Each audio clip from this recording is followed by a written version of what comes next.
यही कहला सोहर पर मोहर लगेली। हाँ तो वही तो शुरू कैली है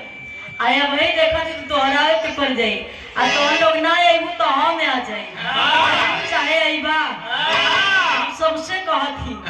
सोहर पे मोहर लगी लगी तो लगी दिल पे लगी चोट तो निकलेगी 500 की नोट।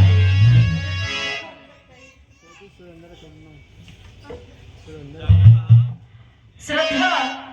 आप सुरेंद्र जी की अम्मा जी की तरफ से 100 रुपये से सम्मान बहुत बहुत साधुवाद करती हूँ। कहना बात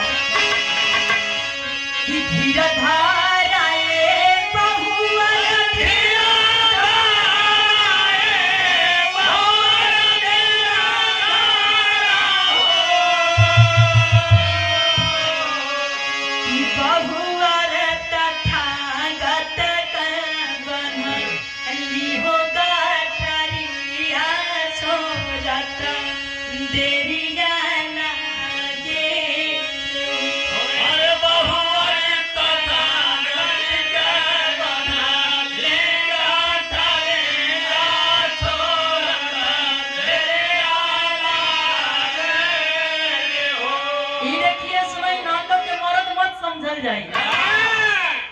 ये समय लोग मेहरारू हम हमारा संग साथ देते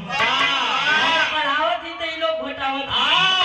सभी लोग संग में रह लो जाई एगो टीम बन जाई तो कहल गई कि यही याद के लगारे चंदिया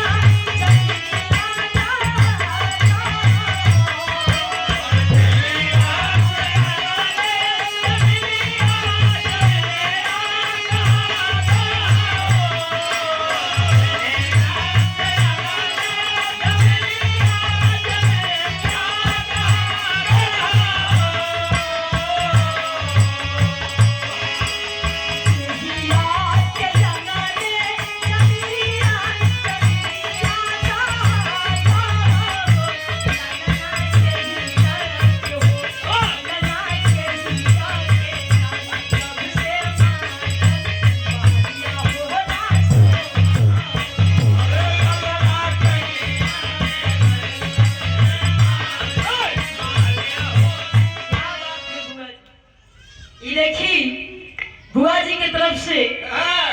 50 रुपया इस सोहर पे मोहर लगल है बाबू के देखो नहीं खाती वैसे ही बेचारे मिलत हुआ कि बाबू के कौन कौन आजकल तो माई के अनुसार दूध हाँ देखी माई के टाइम ना मिल पावा डब्बा दूध पियावती है लेकिन देखिया तू खिया रखिया कि रघु यमने लगली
और देखी सोहर पे मोहर